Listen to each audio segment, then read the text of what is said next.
ஒரு விசை கூட இருக்கிற இடத்துல தலைகளை தாழ்த்தி கண்களை மூடி கர்த்தர் நம்மோடு கூட பேசும்படியா தேவ சமூகத்தில் அர்ப்பணிப்போடு. Thank you Jesus.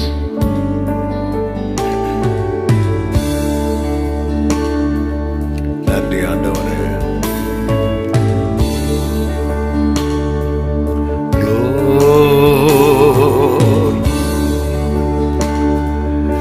என்னால் ஒன்றும் கூடாதென்று என்னை நான் தந்து விட்டேன்.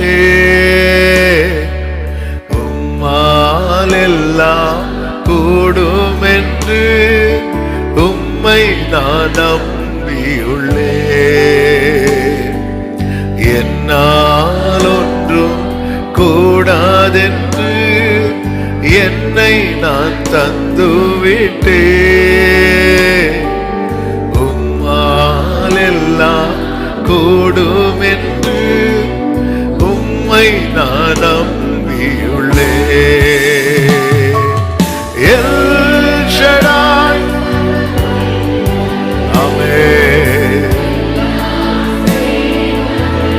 நன்றி ஆண்டவரே.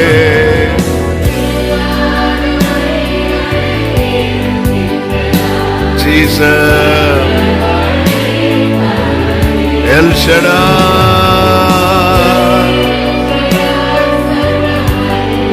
Udaraba Karala Rashatalala Riatala. Amen.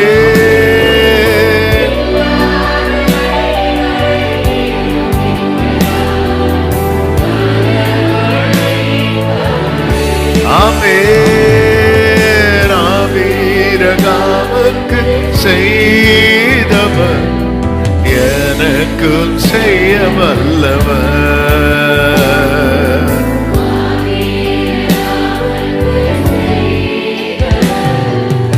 எனக்கும் செய்ய யெகோவாயிரே யெகோவாயிரே.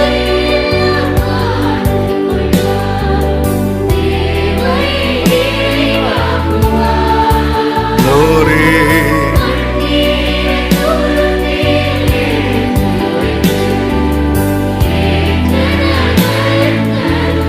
எல்லாரும் சேர்த்து சொல்லுவோம். யெகோவாயிரே. ஆமென். ஹல்லேலூயா.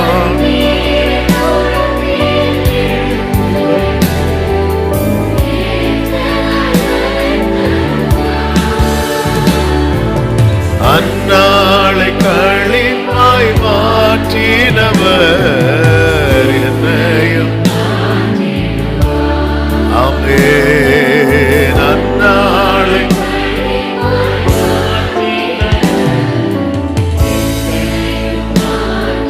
அர்ப்பணிப்போடு என்னால் ஒன்று என்னால் ஒன்று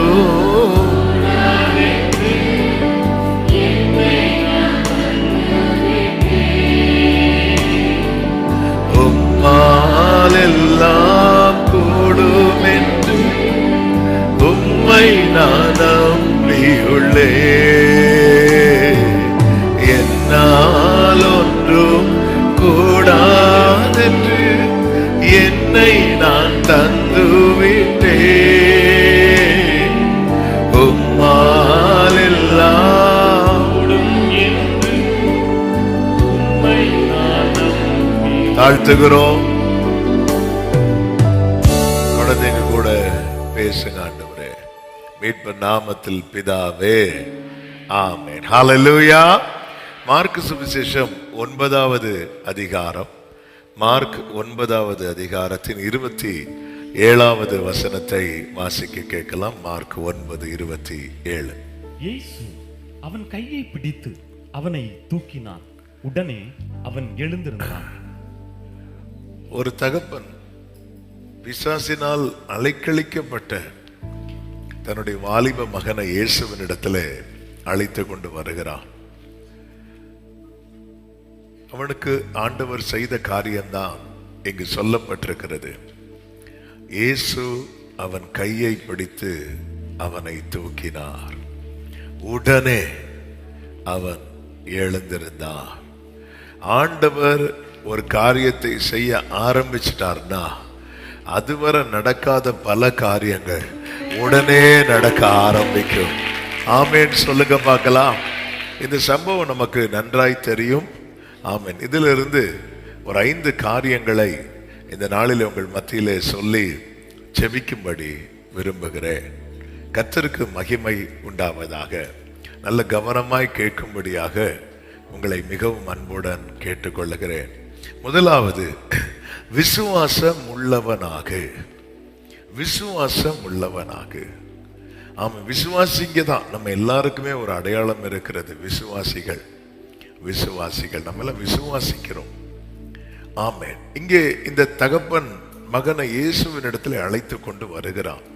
அப்படி வருவதற்கு காரணம் என்னவென்றால் அவன் அவரை குறித்து கேட்ட காரியங்கள். ஆமென். மத்தேயு 4:24, மார்க் 3:8 இந்த வசனங்கள்ல பார்க்கும்போது, மத்தேயு 4:24 வாசியுங்கள். அவருடைய கீர்த்தி சீரியா எங்கும் பிரசித்தமாயிற்று. அப்பொழுது பலவித வியாதிகளையும் வேதனைகளையும் அடைந்திருந்த சகல பிணியாளிகளையும் பலவித வியாதிகளையும் வேதனைகளையும் அடைந்திருந்த சகல பிணியாளிகளையும் பிசாசு பிடித்தவர்களையும் சந்திர ரோகிகளையும் திமிர்வாதக்காரரையும் அவர்களிடத்தில் கொண்டு வந்தார்கள். அவர்களை இயேசு சொஸ்தமாக்கினார். கர்த்தருக்கு மகிமை உண்டாவதாக. இந்த தகப்பன் மகனுக்கு என்ன வியாதி பிடிச்சிருக்குன்னு சொல்றான் பாருங்க.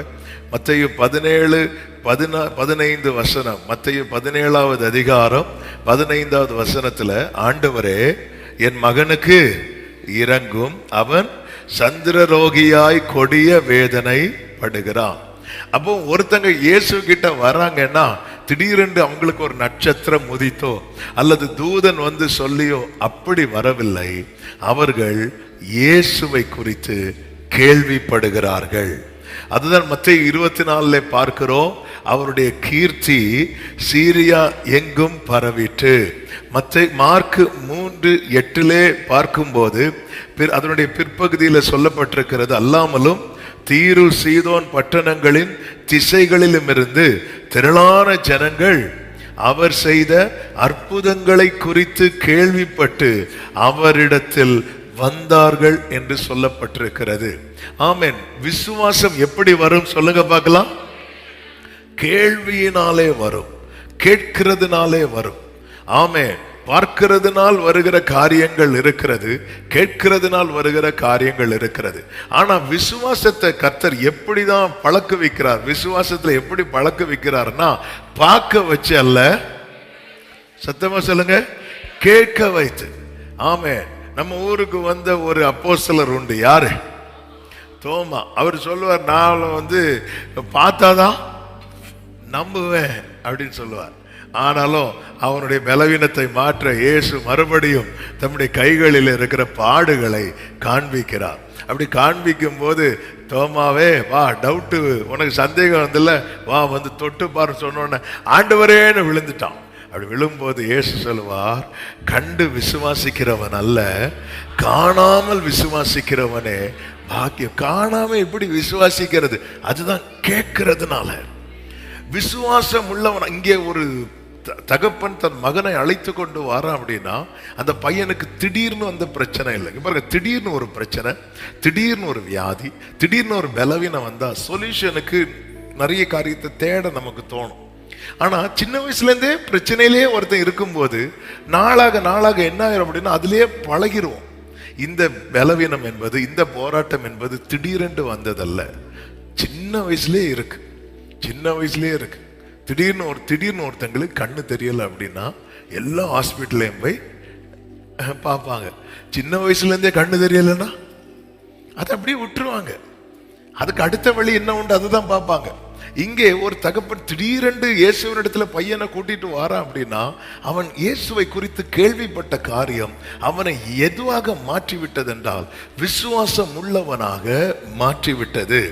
மார்க் 5:27 எடுக்க வேண்டாம். மார்க் 5:27 ஒரு 12 வருட பெரும்பாடுள்ள ஸ்திரீ இயேசுவை குறித்து கேள்விப்பட்டு போறா. அவளுக்கு அது ஒரு கேள்விப்பட்டதும் இயேசுவை குறித்து கேட்கும்போது அவளுக்குள்ள ஒரு ஃபெய்த் வருது. அந்த ஃபெய்த் எப்படிப்பட்ட ஃபெய்த்தா கன்வெர்ட் ஆகுது அப்படின்னா, எப்படிப்பட்ட ஃபெய்த்தா வெளிப்படுது அப்படின்னா, அவர் என்ன தொடணும்னு கூட இல்லை, நான் அவரை தொடணும்னு கூட இல்லை, அவருடைய வஸ்திரத்துல ஒரு ஓரத்தை தொட்டா போதும். ஆமா, இப்படி ஒரு விசுவாசம் எப்படி வந்துச்சு? கேள்விப்பட்டது. மார்க் 7:25 அசுத்த ஆவி பிடித்திருந்த ஒரு சிறு பெண்ணின் தாய், அந்த ஒரு ஸ்திரீ அவரை குறித்து கேள்விப்பட்டு வந்து அவர் பாதத்தில் விழுந்தாள் என்று சொல்லப்பட்டிருக்கிறது. இதே போலதான் இயேசுவின் இடத்துல ஓடி வர்றவங்க எல்லாம் எப்படி வராங்க அப்படின்னா, அவரை குறித்து கேள்விப்பட்டு.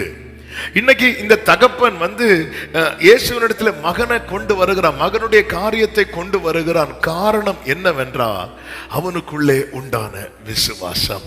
இந்த நாளில் என்னை கேட்கிற ஒவ்வொருவருக்கும் சொல்லுகிறேன், எல்லாரும் கவனிக்கிறீர்கள் என நம்புகிறேன். நம்மளால ஒரு காரியத்தை தேவனிடத்துல கொண்டு போக முடியலைன்னா நமக்குள்ள என்ன இல்லை தெரியுமா? விசுவாசம் இல்லை. நம்மளாம் விசுவாசிங்கன்னு சொல்லலாம். நாங்கெல்லாம் 10 வருஷம் 15 வருஷம் 30 வருஷம் 100 வருஷம் 200 வருஷம் என்ன வேணாலும் சொல்லிட்டு போகலாம். ஆனா என்னால ஒரு விஷயத்தை தேவனிடத்துல கொண்டு போக முடியலைன்னா எனக்குள்ள என்ன இல்லை தெரியுமா? விசுவாசம் இல்லை. ஒரு காரியத்தை தேவனிடத்திலே நான் கொண்டு போக பழக வேண்டும். ஒரு காரியத்தை தேவனிடத்திலே கொண்டு போக பழக வேண்டும். நாம எல்லா இடத்திலையும் கொண்டு போவோம். இந்த 12 வருட பெரும்பாடுள்ள ஸ்திரீயை குறித்து சொல்லப்பட்டிருக்கிறது, அநேக வைத்தியர்களால் என்று சொல்லப்பட்டிருக்கிறது. அவ போகாத ஹாஸ்பிட்டல் கிடையாது, பார்க்காத டாக்டர்ஸ் கிடையாது, செய்யாத செலவு கிடையாது, எல்லாமே அவுட். அப்போ என் லைஃபை இனி இப்படிதான் அப்படின்னு இருக்கும்போது ஒரு செய்தி வருகிறது, இயேசு வரார் அப்படின்னு. ஏன்னா அவருடைய கீர்த்தி, அவர்கிட்ட எந்த வியாதியில் உள்ள போனாலும் சுகம் கிடைக்குங்கிற கீர்த்தி தேசம் எங்கும் பரவிட்டு, அப்போ இதை அவ கேள்விப்பட்டு அப்படியே தான். அதே போலதான் பர்தீமையும் எத்தனை கேட்டுமே, நீ உனக்கு இன்னும் சுகம் கிடைக்கலையா? யாராவது கேட்டிருப்பான், என்ன சுகம் கிடைக்கலையா, புரியலையே. இப்படி அவர் குருடருக்கெல்லாம் பார்வை கொடுக்கிறார். அப்படியா? யாரு? இப்படி இயேசுங்கிறவர். இவனுக்கு ஏதோ எப்படியோ இவன் பைபிள் கேட்டிருக்கிறான். இல்லைன்னா அவன் தாவீதின் குமாரனேன்னு சத்தம் போட்டிருக்க மாட்டான். ஏன்னா ஈசாயின் அடிமரத்திலிருந்து ஒரு வேர் துளிர்க்குங்கிறது ஏசாயாவில் சொல்லப்பட்டிருக்கிறது. சொல்லப்பட்ட இடத்துல என்ன சொல்லப்பட்டிருக்கும் தெரியுமா? அவர் குருடருடைய கண்களை திறக்கவும் இருக்கும். இவன் எப்படியோ இவன் வசனம் கேட்டிருக்கிறான். அவன் குருடருடைய கண்ணை ஒரு ஆள் திறக்கணும்னா அது யாராதான் இருக்கணும் தெரியுமா? தாவீதின் குமாரனாய் வருகிறவராய் மட்டும்தான் இருக்க முடியும். அப்படிங்கிற செய்தியை கேட்டுட்டு இருக்கும் போதுதான் திடீரென்று நிறைய காலடி சத்தங்கள் கேட்கிறது. நார்மலா இந்த ஏரியால 10 பேர் போவாங்கன்னா இன்னைக்கு ஒரு 50 பேர் 100 பேர் போறாங்க.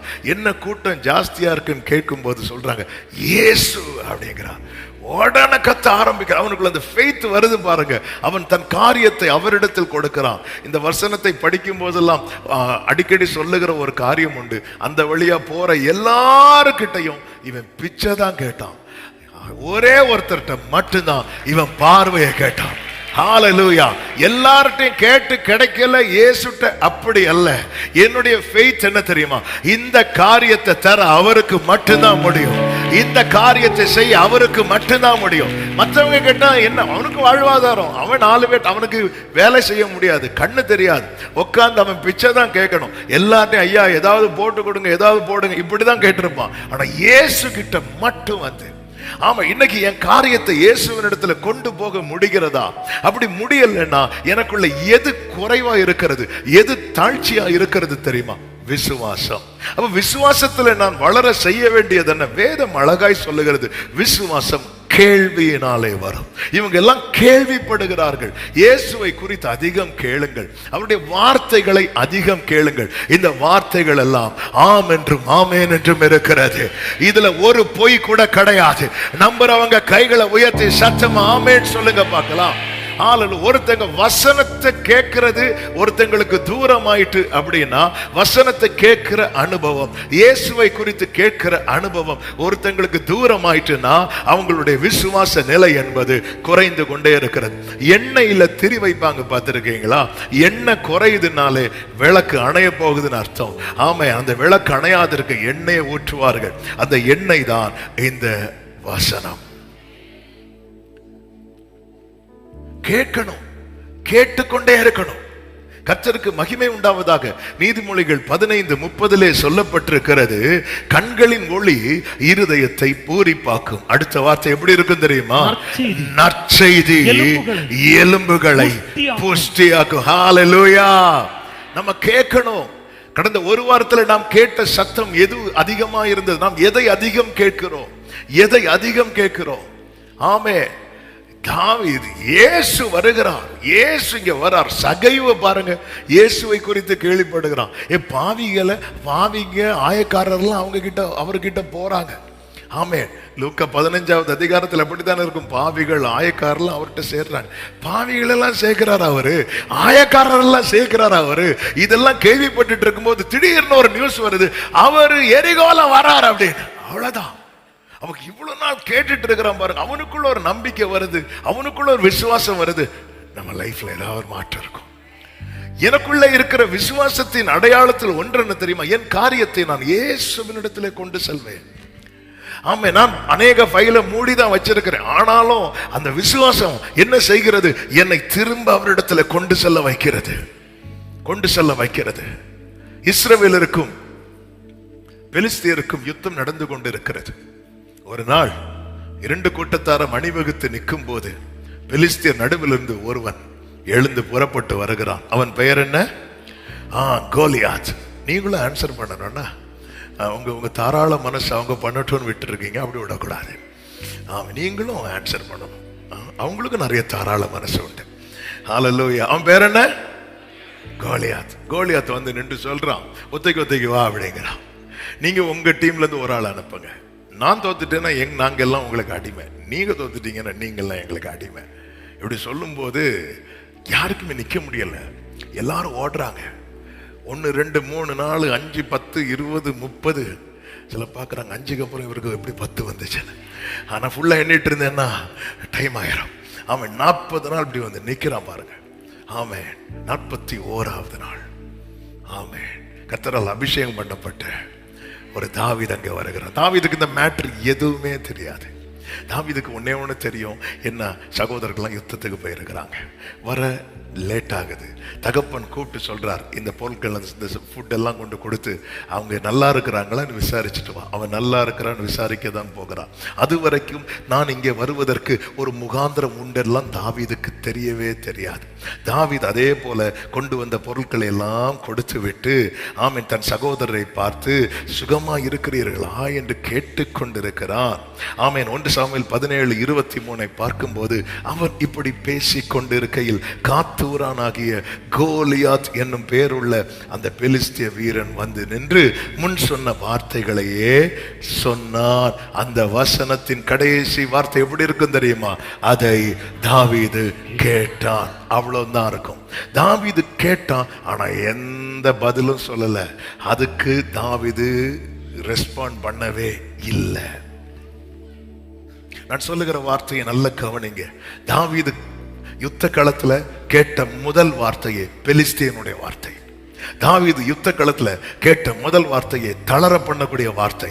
தாவீது யுத்த களத்துல கேட்ட முதல் வார்த்தையை திரும்பி போக பண்ணக்கூடிய வார்த்தை. ஏன் அந்த வார்த்தைகள் இஸ்ரவேல் சேனையை என்ன செய்து வைத்து தெரியுமா? 24வது வசனத்தை பாருங்கள். இஸ்ரவேலர் எல்லாரும் அந்த மனுஷனை காணும் போது மிகவும் பயப்பட்டு அவன் முகத்துக்கு விலகி ஓடி போவார்கள். தேவ பிள்ளைகளே, பிசாசானவன் தேவ பிள்ளைகளை தளர பண்ண, விசுவாசத்தை விட்டு வழி விலக பண்ண அவன் இப்படிப்பட்ட சத்தங்களை கேட்க பண்ணுவான். எனவேதான் ஆண்டவராகிய இயேசு சொல்லுவார், என் ஆடுகள் அந்நிய சத்தத்துக்கு என்ன செய்யும் தெரியுமா?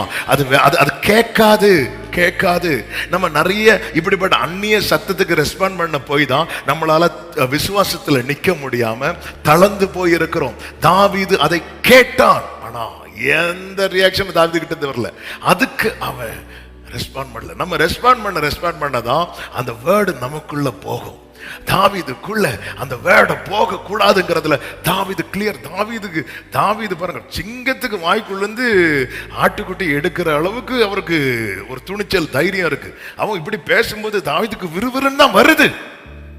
ஆனா தாவீது பதில் சொல்லல, அமைதியா இருந்துட்டு இருக்கிறான்.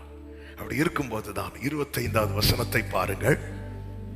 அந்நேரத்திலே இஸ்ரவேலர் வந்து நிற்கிற அந்த மனுஷனை கண்டீர்களா? வாசிங்க. இஸ்ரவேலை நிந்திக்க வந்து நிற்கிறான். இஸ்ரவேலை நிந்திக்க வந்து நிற்கிறான். அவனை கொல்லுகிறவன் எவனோ அவனை ராஜா மிகவும் ஐஸ்வர்யவானாக்கி அவனுக்கு நம்முடைய குமாரத்தை தந்து அவன் தகப்பன் வீட்டாருக்கு இஸ்ரவேலிலே சர்வ மானியம் கொடுப்பார் என்றார்கள். இந்த வார்த்தை யார் காதுல விழுது? தாவீது காதுல விழுது. அடுத்த வசனம். அப்பொழுது தாவீது தன் அண்டையில் நிற்கிறவர்களை பார்த்து இந்த பெலிஸ்தனை கொன்று இவனை கொன்று இஸ்ரவேலுக்கு நேரிட்ட நிந்தையை நீக்கிறவனுக்கு என்ன செய்யப்படும்? ஜீவனுள்ள தேவனுடைய சேனைகளை இவனை கொன்று இந்த நிந்தையை நீக்கிறவனுக்கு என்ன செய்யப்படும்? இதுதானே கொஞ்சம் முன்னாடி சொன்னாங்க. எஸ், தாவீது திரும்ப கேட்கிறான்.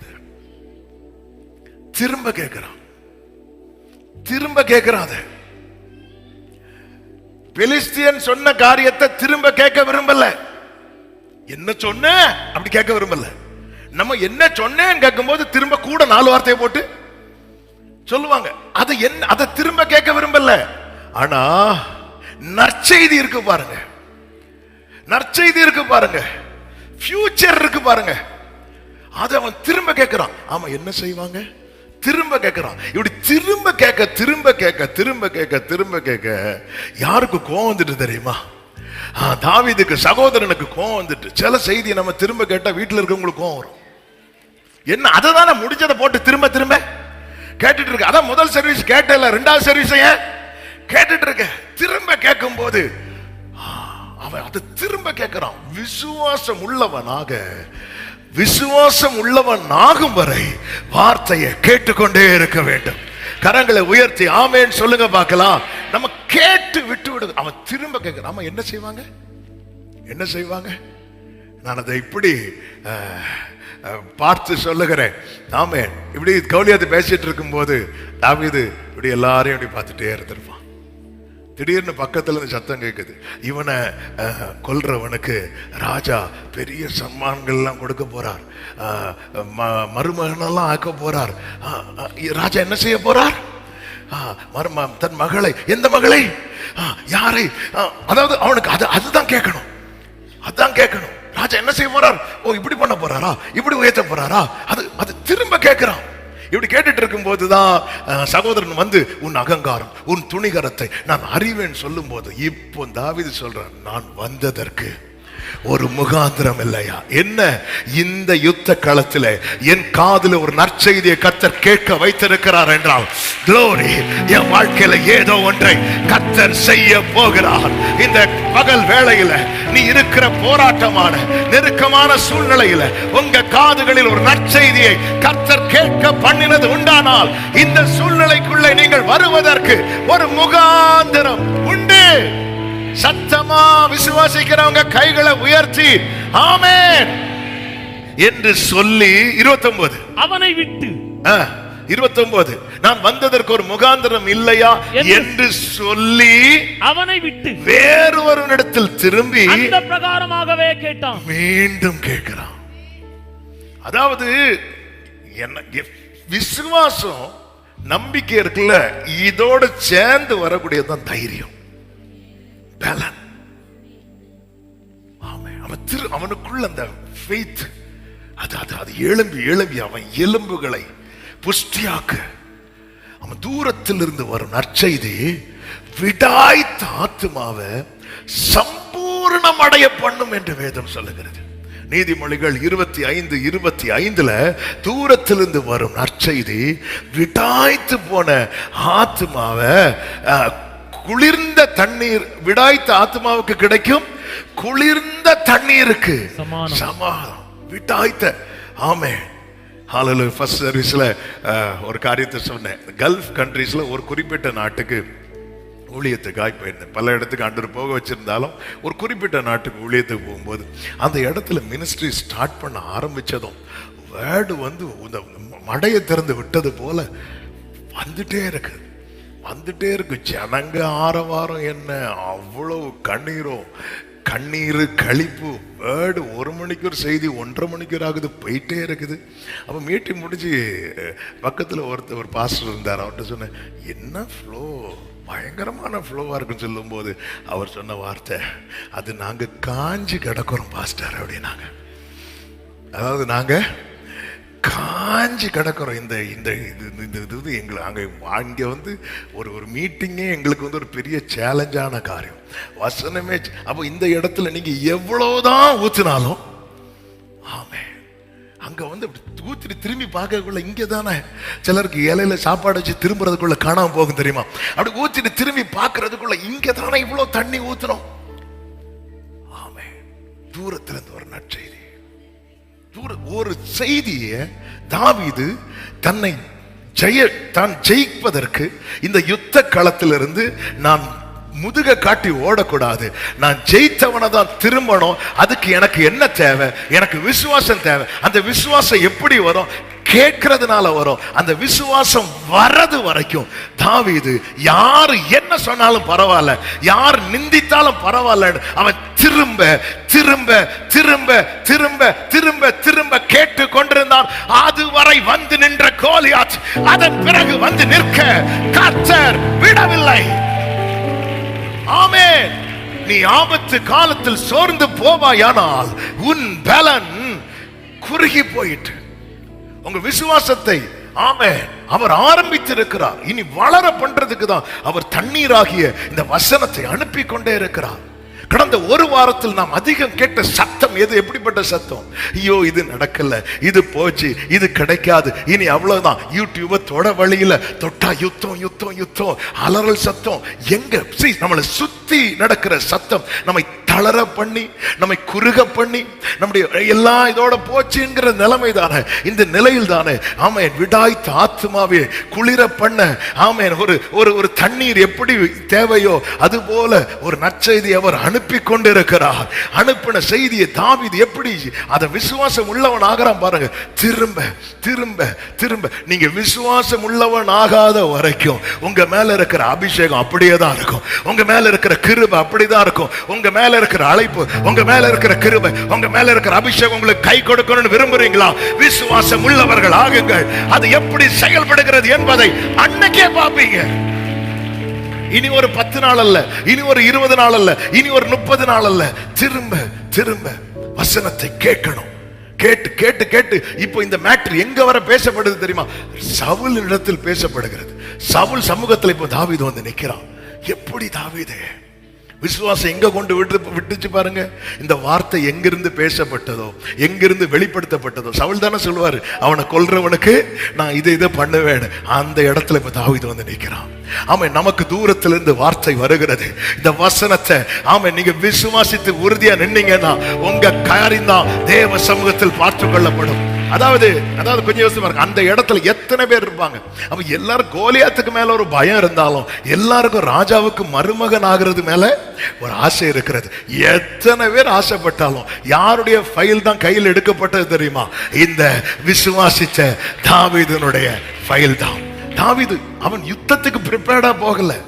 அப்படின்னா அவன் வேற மாதிரி போயிருப்பான். அவன் நார்மலா மெய்ப்பன் போடுகிற ட்ரெஸ், இடுப்புல எப்பவுமே ஒரு கவுன் வச்சிருப்பார், ஒரு அடப்பையும் வச்சிருப்பார், ஒரு இன்ஸ்ட்ருமெண்ட்டும் வச்சிருப்பார். ஆனா இங்க இன்ஸ்ட்ருமெண்ட் எடுத்துட்டு போனதாட்டு தெரியவில்லை. ஆமென். இவ்வளவுதான்.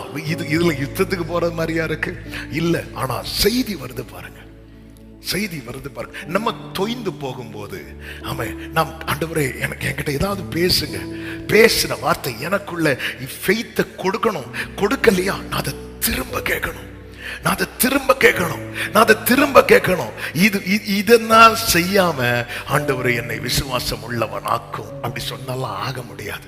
இப்படிதான் சீஷர்கள் கேட்பாங்க, எங்களை விசுவாசத்திலே வர்த்திக்க பண்ணும். உடனே ஆண்டவர் வச்சுக்கோ அப்படியே சொன்னார் இல்ல. ஆண்டவர் அவனை செயல்பட சொன்னார். செயல்பட சொன்னார். நான் விசுவாசம் உள்ளவன் ஆகாமல் என் காரியத்தை எல்லார்ட்டையும் சொல்லி அழ முடியுமே தவிர யார்கிட்ட மட்டும் சொல்லி அழ முடியாது தெரியுமா? ஆண்டவர்கிட்ட சொல்லி அழ முடியாது. நீங்க மனுஷன் 4 மனுஷங்க கிட்ட அல்லது ஒரு 2 மனுஷங்க கிட்ட நீங்க உங்க காரியத்தை சொல்லி அழுறவங்களா இருப்பீங்கன்னு வைங்களேன், ஆண்டவர் சமத்துல உங்களால சொல்லி அழ முடியாது. அழ முடியும் அல்லது சொல்ல முடியும், ஆனா சொல்லி அழ முடியாது. ஏன்னா அதை நம்ம இன்னொரு ஆள்கிட்ட நம்ம என்ன பண்ணியிருப்போம், சொல்லியிருப்போம். அதனாலதான் அந்த பர்திமையை பார்த்து படிக்க வேண்டிய விஷயம். வர வழியில வர ஒருத்தன்ட்ட கூட எனக்கு பார்வையை தாங்கன்னு கேட்கவில்லை. அந்த விஷயத்தை நான் பெண்டிங்ல வச்சிருக்கிறேன். அது யார்கிட்ட கேட்கணுமோ அவர்கிட்ட தான் கேட்பேன். மற்றவங்கள்ட்ட கேட்க வேண்டியதெல்லாம் கேட்கிறேன். ஐயா எனக்கு ஏதாவது கொடுங்க ஐயா, ஏன்னா எனக்கு வேற வாழ்வாதாரம் இல்லை. அது அவன் இப்போதைக்கு பார்வை கிடைக்கிறது வரைக்கும் அவனுக்கு தொழில் என்ன தொழில் தான்? பிச்சை எடுக்கிற தொழில் தான். அவன் உட்கார்ந்து இருக்கிறான், கேட்கிறான். அதனாலதான் ஏசு அவனை கூப்பிட்டு சொல்றாரு, கேட்கிறாரு, உனக்கு நான் என்ன செய்ய வேண்டும் அப்படின்னு கேட்கிறார். ஒரு 2 பன்னும் ஒரு டீயும் தாங்க ஆண்டவரே. கேட்டானா? கேட்கல. ஆண்டவரே எனக்கு பார்வையை தாங்க. ஆமென். ஆண்டவர் எதிர சொல்லார், நீ விசுவாசித்தபடி உனக்கு இந்த விஷயத்தை எத்தனை பேர் அதட்டு நாங்க ஒருத்தங்க கிட்ட கூட வைக்கல. நீங்க ஆண்டவர் குறித்து கேட்க கேட்க கேட்க உங்களுக்குள்ள எழும்புற விசுவாசம் எந்த நிலையில கொண்டு போய் விடும் தெரியுமா? இந்த விஷயத்தை நான் இனி எந்த மனுஷன் கிட்டையும் வைக்க மாட்டேன். இந்த காரியத்தை நான் என் கர்த்தர் இடத்தில் தான் வைப்பேன். இந்த தாவீது அதனால ரெண்டு காரியத்துல ரொம்ப கவனமா இருக்கிறான். ஒரு காரியம் இந்த விசுவாசத்தை தூண்டுகிற காரியத்தை கேட்க விரும்புகிறான். இன்னொரு காரியம் விசுவாசத்தை அவன் அடிக்க நினைக்கிற காரியத்தை கேட்க விரும்பல. அவன் சகோதரன் சொல்கிறான், உன் துணிகரம் தெரியும், அது தெரியும், உன்னை பத்தி தெரியாதா? அப்படி இப்படி பேசும்போது நான் வந்ததற்கு ஒரு முகாந்திரம் இல்லையா என்று சொல்லி அவனை விட்டு 1 சாமுவேல் 17:30 அவனை விட்டுட்டான். திருப்பி அங்கிருந்து கேட்டுட்டு இருந்தா மொத்தத்துல போய் ஆமென் கோலியாத்து கிட்ட தாவீதே வாலண்டியரா போய் அவன் இப்படி பேசுறதுக்கு அந்த பட்டயத்தை எடுத்து நீ வேணா குத்து அப்படி இல்ல, அவனை விட்டு போயிட்டான். பவுலை பாருங்கள். அப்போஸ்தலனாகிய பவுல் அப்போஸ்தலர் 19வது அதிகாரம் 8-9 வசனங்களிலே, பின்பு பவுல் ஜெப ஆலயத்தில் பிரவேசித்து தைரியமாய் பிரசங்கித்து 3 மாதம் அளவும் தேவனுடைய ராஜ்யத்துக்கு அடுத்தவைகளை குறித்து சம்பாஷணை பண்ணி எடுத்தீங்கன்னா வாசித்து சிலர் கடினப்பட்டு சம்பாஷணை பண்ணி புத்தி சொல்லி கொண்டு வந்தான். 9வது வசனத்தை கவனிங்கள். சிலர் கடினப்பட்டு அவிசுவாசிகளாகிய கூட்டத்துக்கு அப்படியே பாஸ் பண்ணுங்க, நல்ல கவனமா கேளுங்க. அறியாமையில அவிசுவாசியா இருப்பாங்க பாருங்க. அறியாமையில அவங்களெல்லாம் நம்ம அணைத்துக் கொள்ளணும். அதாவது பைபிள் சொல்லுகிறது, விசுவாசத்துல பலவீனமா இருக்கிறவனை சேர்த்து கொண்டு. ஆனா சிலர் கடினப்பட்டு என்ன வந்தாலும் நான் இதுக்கு இப்படிதான் இருப்பேன் அப்படி இருக்கிறாங்க பாருங்க. இவங்க என்ன பண்ணுவாங்க தெரியுமா? நம்பி இருப்பாங்க தெரியுமா? அவங்கள நிந்திச்சுட்டே இருப்பாங்க. சிலர் கடினப்பட்டு அவிசுவாசிகள் ஆகி கூட்டத்திற்கு முன்பாக இந்த மார்க்கத்தை நிந்தித்த போது பவுல் என்ன பண்றார் பாருங்க. நான் வாசிக்கிறேன். அவன் அவர்களை விட்டு விலகிறான். இதான் ரொம்ப முக்கியம். ஆமென். என்னுடைய ஃபெய்த்தை பரியாசம் பண்ணுவாங்க, என்னுடைய விசுவாசத்தை நிந்திப்பாங்க.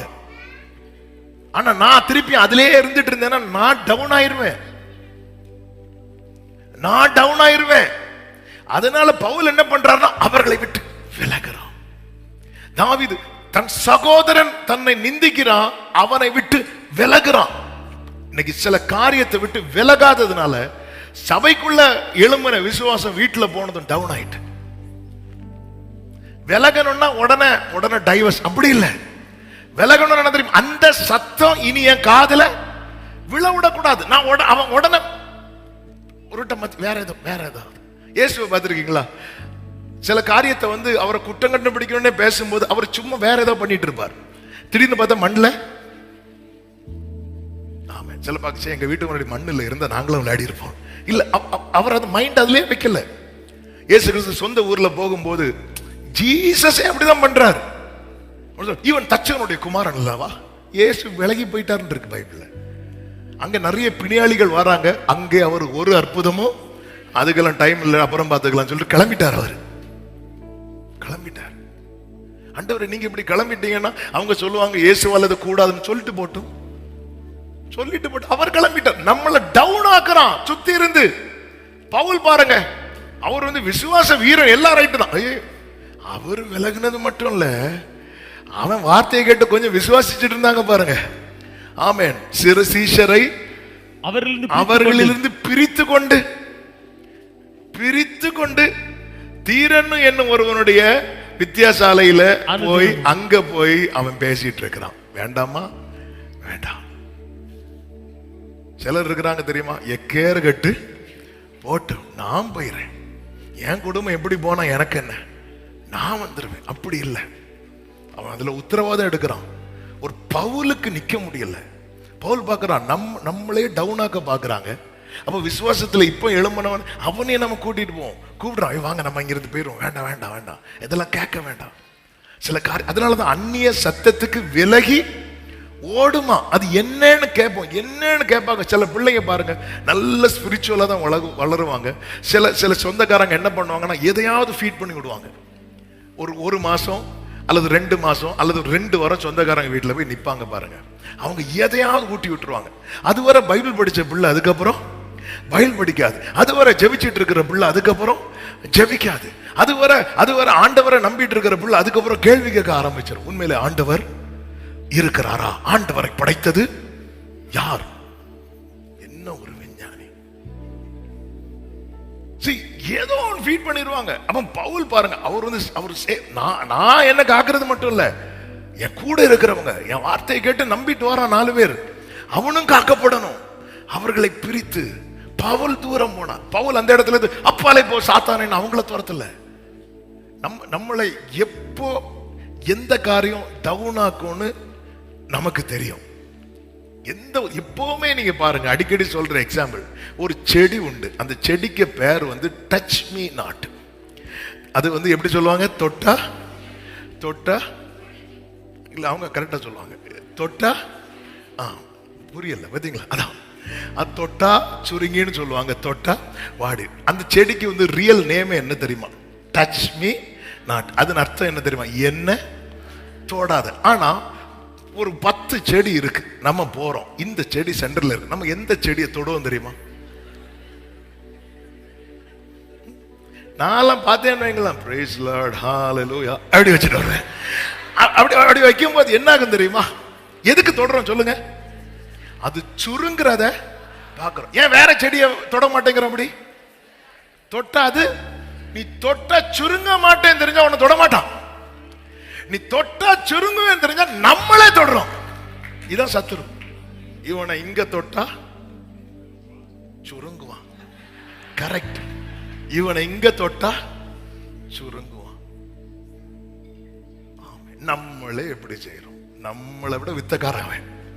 நம்ம போர்டெல்லாம் வச்சலாம், டச் மீ நாட் போட தொட மாட்டான். சும்மா ஒரு பில்டிங் கட்டுங்க, யாரும் பார்க்க மாட்டாங்க. ஆனா மறைச்சு கட்டுங்க, அது என்னது அப்படிமா. இதான் உலகம். தொடாத இந்த செடிக்கு பேரு நம்ம அதை எப்படி மாத்தி வச்சிருக்கோம் தெரியுமா? தொட்டா அது பேர் தொடாத. இந்த செடிக்கு பேரு தொடாத. ஆனா நம்ம பார்த்தா அது சுருங்கலன்னா சங்கடம் ஆயிரும் நமக்கு. ஒழுங்கா வைக்கல. ஆமே. பிள்ளைங்கள்லாம் கூட்டு காட்டு, அது டச் பண்ணு, அது சுருங்கலடி, ஒழுங்கா வைக்கலடி, அதுக்கு மேல அது கிட்ட கொண்டு போ. இப்படிதான் சத்துரு பண்ணிட்டு இருப்பான். இவனெல்லாம் தொட முடியாது. கிட்ட போய் அவனை பார்த்து கொஞ்ச நேரம்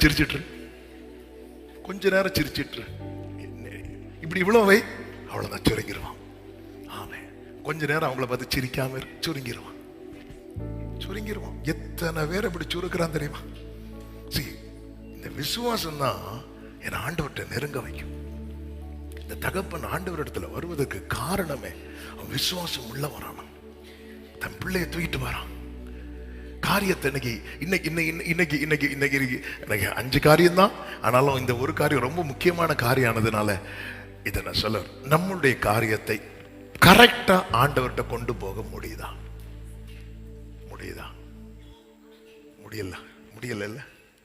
ஏன் தெரியுமா? நமக்கு நம்பிக்கை இல்லை.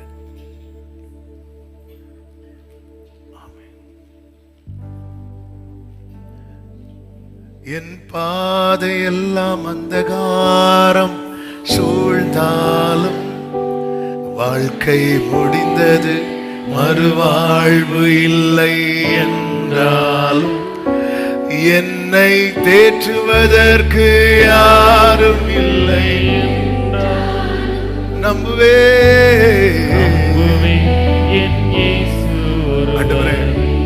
ஆண்டவர் ஏன் வார்த்தைகளை தருகிறார்? வசனத்தை எதுக்கு தர்றா தெரியுமா? பலப்பட. அப்படி பலப்பட்டு வாழ்ந்தவன் தான் யார் தெரியுமா? தாவீது.